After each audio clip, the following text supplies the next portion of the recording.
네, 안녕하세요. 저는 경기도 신규 특수교사입니다. 이렇게 영상을 찍을 기회가 생겨서 인사를 드리게 됐어요. 좀 어색한데 얼마 남지 않은 임용, 선생님들한테 큰 힘이 됐으면 좋겠습니다. 자, 오늘은 1점이 아쉬운 시험 상황에서 놓치는 점수 없이 내가 얻을 수 있는 모든 점수를 얻어갈 수 있는 답안 작성 방법을 알려드리려고 해요. 사실 답안을 작성하는 것이 가장 기초인데 딱히 알려주는 사람도 없고 그렇다고 어디 물어보기도 좀 그래서 저도 초수생 시절에 굉장히 고생했던 기억이 있습니다. 자, 오늘 이 영상이 여러 선생님들에게 도움이 됐으면 좋겠습니다. 물론 오늘 알려드리는 거는 제 방법이에요. 정답은 없습니다. 자, 지금부터 저의 답안 작성 방법과 이유 및 장점에 대해서 말씀드릴게요. 자, 우선 답안지를 살펴볼까요? 자, 여러분들도 알다시피 전공 A랑 전공 B 답안지로 따로 구성되어 있는데, 자, A형은 기입식 이렇게 큰 네모로 된 문제 4개, 그 다음에 서술형 이렇게 줄이 쳐져 있는 문제가 8문항이 있어요. 자, 그 다음에 전공 B는 자, 기입형 2문항, 그 다음에 서술형 나머지 9문항 이렇게 구성되어 있어요. 자, 그러면은 기입형은 제가 미리 작성해 봤는데 이렇게 원고지 부호를 사용한다면 아무렇게나 작성해도 상관이 없어요. 자, 그 다음에 서술형은 저는 이런 식으로 작성을 해요. 자, 그럼 지금부터 어떻게 이렇게 작성하는지 알아보고 그리고 그 이유 또 장점을 같이 알아보도록 할게요. 자, 우선 답안을 작성하기 전에 문제부터 살펴볼게요. 오늘 풀어볼 문제는 중등 B의 9번이에요. 20년도 문제입니다. 자, 보면 먼저 배점부터 확인을 하는데 4점이라고 돼 있죠? 자, 그러면은 묻는 게 몇 개인지를 먼저 파악해 볼 거예요. 보통 4점짜리 문항에는 묻는 것이 4개가 있어요. 3개가 있는 경우도 있습니다. 자, 그럼 첫 번째 물어보는 거는 단일 대상 설계를 한 가지 쓸 것. 첫 번째. 자, 그 다음에 두 번째는 행동 계약 구성 요소를 한 가지 쓸 것. 두 번째. 자, 그 다음에 잘못된 내용을 2가지 찾으래요. 그러면은 세 번째, 네 번째가 되겠네요. 자, 그러면은 이런 식으로 옆에다가 번호를 써줘요. 자, 1번, 2번, 3번, 4번. 자, 묻는 것 중 보통 바르게 고쳐 쓰시오, 비교하시오, 서술하시오 등 서술을 요구하는 문제가 있어요. 자, 여기서는 3번과 4번이 서술을 요구하고 있네요. 그럼 답안지로 다시 넘어와서요. 4점짜리 문제니까 한 줄에 1점을 작성한다고 생각하고 답안지 작성 전에 꼭지를 하나씩 찍어줄 거예요. 자, 하나, 둘, 셋, 넷. 서술을 하지 않는 꼭지의 경우 서술을 할 필요 없이 기입식처럼 답안을 작성해도 상관없어요. 그럼 우선 서술을 요구하지 않는 첫 번째와 두 번째 꼭지부터 답안 작성을 해볼게요.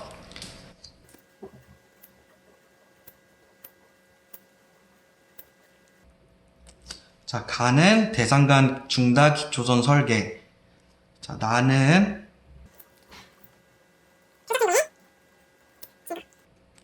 자, 이런 식으로 문장의 형태를 갖추지 않아도 상관이 없습니다. 자, 답을 작성할 때 한 가지 또 기억해야 할 점은 모르거나 나중에 풀어야 할 문제는 칸을 비워놔야 돼요. 저는 세 번째 꼭지를 모른다고 생각하고 세 번째 칸을 비워놓을게요. 자, 그럼 네 번째 꼭지인데 아까 네 번째 꼭지는 서술을 요구하는 꼭지라고 했었죠? 자, 서술을 요구하는 꼭지는 반드시 문장의 형태를 갖추어서 서술해야 해요. 이 칸이 많아 보여도 막상 작성해보면은 칸이 굉장히 좁거든요. 자, 그러면은 저는 지금 네 줄이 있는데 이게 네 줄이라고 생각하지 않고 가상의 줄이 한 줄씩 더 있다고 생각하고 총 8줄이라고 생각하고 작성을 해요. 말로 들으면 이해가 어려우실 텐데 제가 직접 보여드릴게요. 자, 리을 계약서는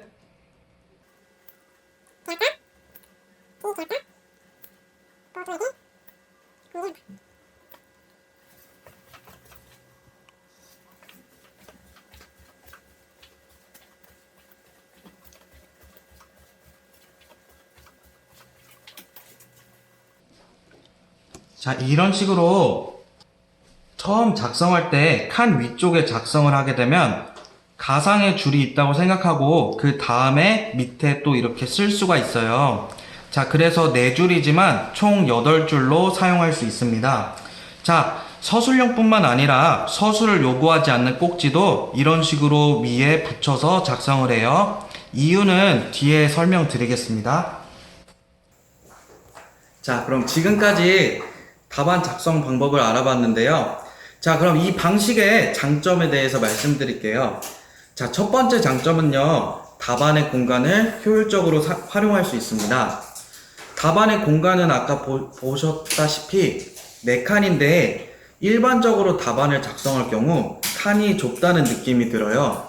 4줄을 8줄로 활용할 수 있기 때문에 다른 선생님들에 비해 2배의 공간을 갖게 됩니다. 또한 줄을 긋지 않아도 되기 때문에 시간을 절약할 수 있어요.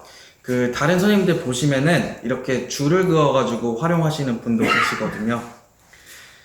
자, 시간을 효과적으로 사용할 수 있기 때문에 시험이 어렵게 나오면 부족한 시간을 유리하게 활용할 수 있겠죠?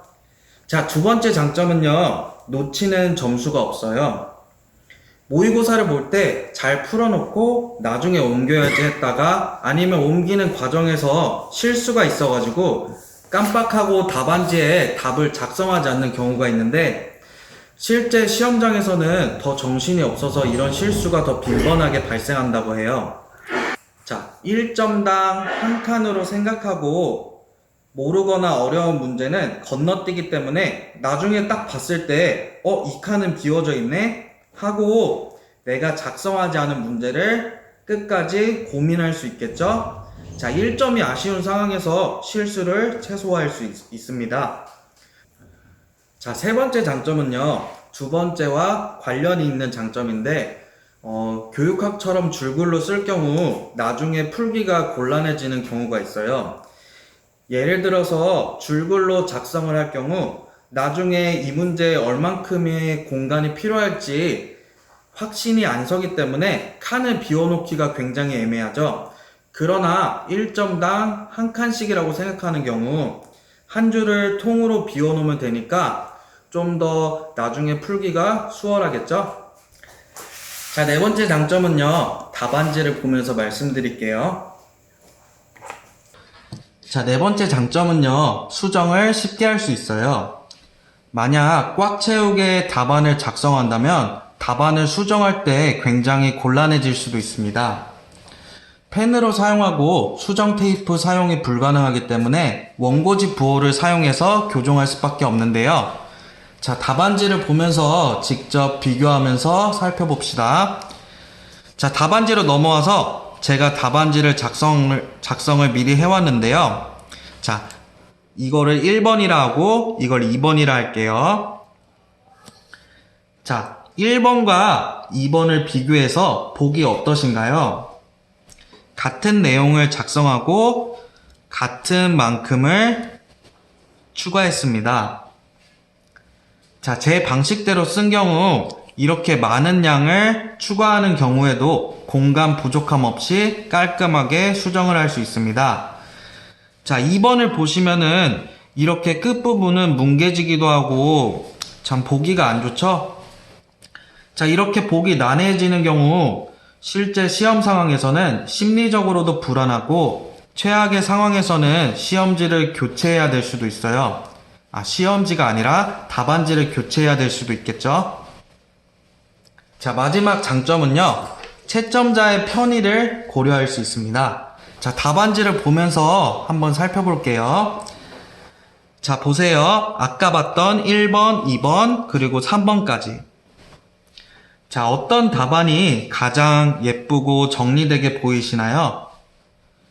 네, 물론 가장 중요한 것은 답의 형식이 아니라 답의 내용입니다. 그러나 사람이 채점하는 시험이기 때문에 교육평가에서 배우셨을 텐데 인상의 오류를 전혀 배제할 수 없어요. 보기 좋은 떡이 먹기도 좋겠죠? 자, 지금까지 답안 작성 방법과 이유 및 장점에 대해서 알아봤는데, 자, 앞에서도 말씀드렸다시피 가장 중요한 것은 답의 형식이 아닌 답의 내용이에요. 자, 오늘 알려드린 답의 형식은 테크닉적인 부분입니다. 조금만 연습해보면은 손에 익어가지고 금방 잘해질 수 있어요. 자, 이렇게 되면은 여러분들 시험장에 가서 혹시라도 놓칠 수 있는 한 1점, 2점이라도 더 챙길 수 있는 방법입니다. 자, 오늘은 기본적인 답안 작성 방법에 대해서 알아봤는데, 다음 영상에서는 제가 고득점으로 합격할 수 있었던 이유라고 생각하는 서술형 답의 내용을 어떻게 적어야 될 것인가에 대해서 알아보겠습니다. 자, 지금까지 감상해 주셔서 감사합니다. 감상은 무슨 감상이야.